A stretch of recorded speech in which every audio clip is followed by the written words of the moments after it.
Je vais faire une BD. Mais avant d'en parler, laissez-moi vous recontextualiser un peu les choses. Tout a commencé en 2009. Avant ça, j'étais juste un gros bébé inutile et je dessinais pas plus que les autres. Un peu plus tard, j'ai commencé à vraiment prendre goût à dessiner le quotidien. J'ai commencé 30 journaux intimes et ma maman m'a dit Hé, c'est ok ce que tu fais, enfin c'est rigolo quoi. Vas-y, je vais te faire un petit blog où on va poster tes BD.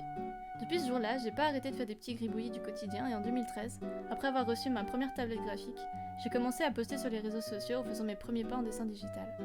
Et là, c'était la révélation. Je me suis dit Wow! c'est comme les vrais artistes sur internet. Et donc j'ai continué. Depuis, j'ai pas mal expérimenté avec l'illustration, mais surtout j'ai continué à faire des strips du quotidien. En 2020, j'ai commencé à faire de l'animation sur les réseaux sociaux, et j'ai adoré ça, mais j'avais quand même une petite préférence pour la BD.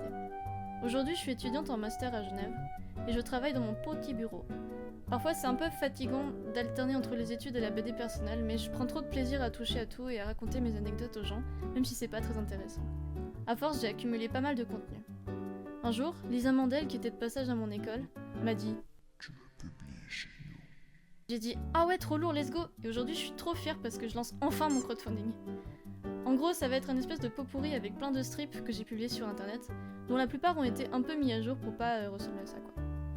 Il y aura aussi pas mal de strips originaux et inédits pour le format papier, et je vais m'amuser à faire plein de contreparties différentes, notamment un pins abeille et pourquoi pas un tote bag avec une banane par exemple.